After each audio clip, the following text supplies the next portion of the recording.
A very good evening to each and every one of you.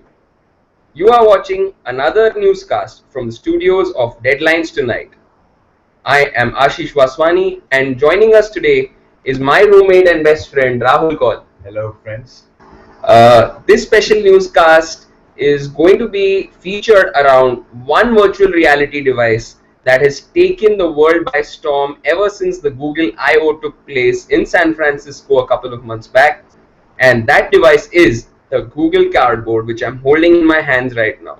Yes, ladies and gentlemen, this is one virtual reality device that is made all out of cardboard, and this is Google's answer to devices like the Oculus Rift that that Facebook has bought over for $1 billion. And Google's answer is all of a piece of cardboard and a couple of lenses and a magnet that can cost less than $10. So Rahul, you and I have tried this product on a couple of days back, and we've been figuring out what we could do with it. Could you, before we begin with your views on what the device is, let us take our viewers across what this device could do. So for those of you who are not aware of Google Cardboard, this is a project that came out of the 20% time that is allotted to Google engineers, and a couple of engineers in Paris in the Google team decided to come up with a virtual reality viewer that could be created from cost effective and easily available items. So that is when they came up with the idea for cardboard. Now I'm going to do a small demo for our viewers before we can talk about it. So what I need to do is basically install an app on my phone, an Android enabled phone, which is called Cardboard, and this app has an inbuilt set of apps that can be used to explore the different features of this device. So what you need to do is place the phone, your Android phone, inside this cardboard and strap it to the Velcro. And this is how it looks like. And then you could strap it around your head like this, and there is a button which is actually nothing but a magnet which you can release and tilt to use some functions. Now what I can see on screen, I will not be able to recast it for you, unfortunately. I'll try and describe what I can see. I can see a host of different apps. One is the tutorial, a tour guide which is very interesting, which takes us to the Palace of Versailles. There is a 3D exhibit of a museum. There is a game called Windy Day, which is sort of a video. There is a 3D version of Google Earth. I can watch popular videos on YouTube in 3D. There is a photosphere where I can see all my photos that I've shot in photosphere.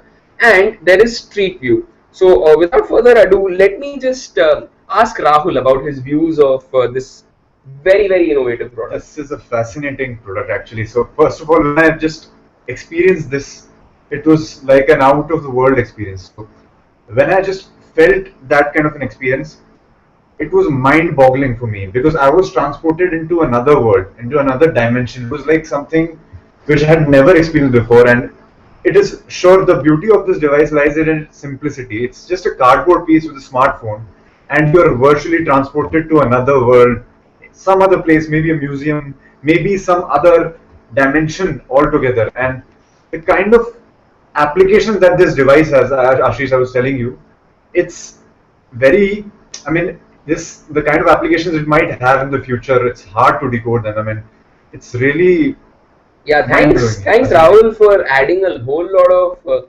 words to your entire experience. But being media students, don't you think this has a lot of application in the field of activations and publicity, promotion, exactly, why not? and taking gaming to a whole new level, or taking something like 3D displays to a whole new level? 3D displays, experiential branding. So this, when this you plug on this device, this gives you a whole new experience. So when brands interact with people, or whether it's real estate or any other medical applications, or anything new that can be experienced by the user, sitting in one place, you don't need to go out, step out of the place. I think this has amazing application, which even it's hard to actually comprehend the kind of potential this device can have in the future. True, Rahul. Another thing that I'd like to highlight is that since it's on the Android platform, it will be available to a whole lot of developers to fidget around with. Exactly. And you never know what kind of apps come up. There are already a whole lot of developers working on very interesting apps and games, and very interesting innovations in healthcare and entertainment could come up in the future. Especially in education, there's a whole lot that could be done. We've done a few courses on Coursera ourselves, and this could take the classroom to a whole new level. Exactly. With education also, this is a huge potential. If you think of children experiencing that world, going, if I can think of something in science and technology now. Yeah, we could transport them to the value from the dinosaurs, universe to the dinosaurs to the subatomic level. Imagine a child in a 6th or 7th grade studying about subatomic particles which he can't experience, but he can feel that world and maybe even transport it to the galaxies or prehistoric era. So it has amazing. A gamut of opportunity. Gamut. So that, ladies and gentlemen, was our review of the Google Cardboard. We hope you liked it. We are going to keep this newscast of DT very short, but we are going to wrap this episode before we give you a dose of entertainment. And what happened today, very recently actually, is that Salman Khan's latest starrer, Kick, has grossed 200 crores. So that's another Salman Khan blockbuster, or not, if you might call it, grossing 300 crores. I'm very sorry, 200 crores. Very soon it could gross 300 crores as well. So let us see what the internet is saying about Kick and Salman Khan. Salman Bhai. So our respects to Salman Bhai, Sallu Bhai as he's called, and with that he has toppled Amir Khan's record. So he has entered the 200 crore club. I don't know how he has toppled the record set by Amir Khan, because Amir Khan, if I'm not wrong, had created that record with 3 Idiots and the number was 300 crores. Let's see what this report by Hindustan Times is saying. Maybe he's the fastest to get to 200 crores or something like that. Also, ladies and gentlemen, in tonight's newscast, we are going to talk about another interesting piece of technology. And yeah, before that, we are witnessing this news item in the Hindustan Times, which talks about Kick entering the prestigious 200 crore club and toppling a few records on the way. The film smashed Amir Khan's starrer 3 Idiots tally in the Indian market, making it Salman Khan's biggest hit in the domestic market. Taran Adarsh has said that on Friday it collected 9.2 crores, Saturday 10.6, and Sunday a mind-boggling 14 crores. Wow. The total comes to 203 crore net. Salman's highest grosser in India. This is Kick features Nawazuddin Siddiqui, the very famous Nawazuddin Siddiqui, who had that cameo in Munna Bhai MBBS, and look where he Gangs of Wasseypur. And from Gangs of Wasseypur to now Kick, and Jacqueline Fernandez, of course, Nargis Fakhri and Mithun Chakrabarti. Salman Khan's Jai Ho is the next, but a big movie of the year, followed by Akshay Kumar's Holiday. Salman is a phenomenon actually. So I've come close. Personally speaking, I'm not a huge fan of Salman Khan, but he is a phenomenon you can't ignore. You can't ignore in the industry. So I've met a lot of people who just go out there to whistle at little things. So there are a lot of small things that are appreciated, and it's about the Salman Bhai magic, the magic about that works, being human, about being human, about that magic that works every time. He's there on the screen, and it's something that attracts the attention that you can't ignore, you can't take it. True, Rahul.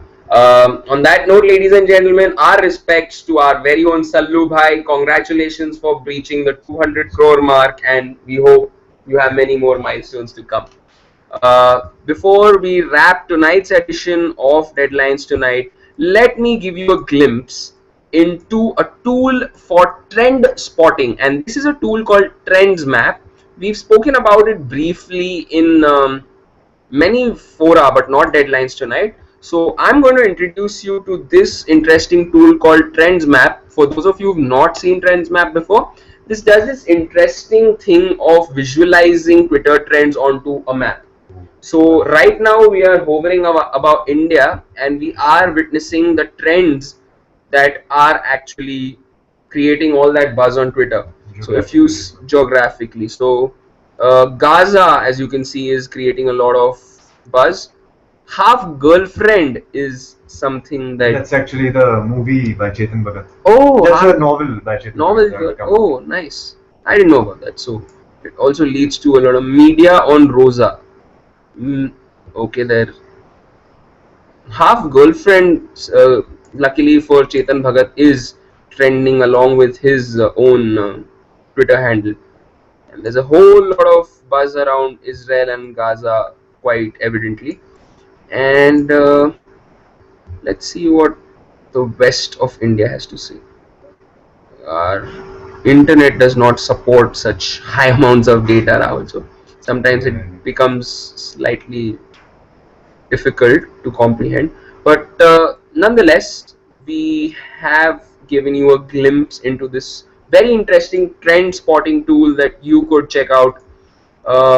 Before we end, we'll give you the gist of the top headlines of the day, and the UPSC row is still not ending even after Narendra Modi stepping in, and the opposition has now started protesting along with the aspirants and has demanded a complete scrapping of the civil services admission test, the civil services aptitude test, I beg your pardon. So the English language row doesn't cease to end when it comes to UPSC. We hope that this row comes to an end and the students are given some respite. Other top headlines: Hum Aapke Hain Kaun, my favorite movie, completes 20 years, Rahul. 5 things that we love about the film have been covered by DNA, so you could visit that link. Sallu Bhai coming up full circle from Kick to that Salman. Hum Aapke Hain Kaun. Yeah, that's a good headline, you know? Yeah. Full circle for Sallu Bhai. Salman Bhai. What a transformation. What a transformation. I still remember him singing the Chocolate Boy, the family man, and now look at him, the badass Salman Bhai. Yeah, so Bata India has declared its results and its profit is down 4.1%. We do a whole lot of case studies on Bata in business school, so maybe Bata could resurface with a little bit of hiring of B-schoolers from campuses like ours. Rupee was up 9 paise today as compared to the US dollar, and it stands at 60.84 as of this working day after the RBI monetary policy was announced. And 4 Indians are among Fortune's 20 extraordinary tech czars. So this is one news item that I will be interested to look at. Let me just take a look at this. Before we end tonight's newscast, ladies and gentlemen, we will take you across to the top 4 extraordinary tech czars. What is your prediction, Rahul? Do you think the Bansal brothers from Flipkart will be there? I think so. Yeah? Yeah, most probably they must be there. Yeah, they should be there, right? And especially after all that multi-billion dollar funding and deals and everything. Arun Murthy. Okay, Surbhi Gupta, software engineer at popular travel rentals website Airbnb is next on the list. Arun Murthy is the co-founder of a business computer software company called Hortonworks. Murthy started off at Yahoo when Hadoop, the open source storage and processing software that powers much of the website's big data, was an early prototype. Wow. So Arun Murthy, the co-founder of Hortonworks, is number 1, is top on the list of top 20 amongst Indians. And next Indian on the list is Surbhi Gupta, software engineer at Airbnb, who's graduated from Stanford. And Swati Singh is next on the list. She's the vice president. Okay, we were thinking very conventional, and these are very, very niche names, which I haven't heard before, so sorry for that. Swati Singh is the vice president of GMS IM platforms and big data capabilities at American Express. So you see all that big data and BI, business intelligence, internet, marketing intelligence people getting into the top guns there. And Subramaniam is next. So Vijay Subramaniam, who's the chief analytics officer at Rent at the Runway. All these are like unheard of names for us, at least. But these are big names in big data, in the world of big data. So it also reiterates a trend of big data is such a analytics is growing in the technology world, and the importance of all of that. Ladies and gentlemen, on that note, we will have to wrap up this edition of Deadlines tonight. We hope you liked our coverage of the Google Cardboard as well as the other news items that we covered tonight. We are looking forward to your subscriptions, your feedback, and uh, keep your views coming in. We are at a very developing and evolving stage. We are trying to do some new things every time we come live to you. We would love it if you could give us your very important feedback. This is Rahul Kaul and Ashish Vaswani on behalf of everyone else at Deadlines Tonight signing off. Have a good evening. Bye.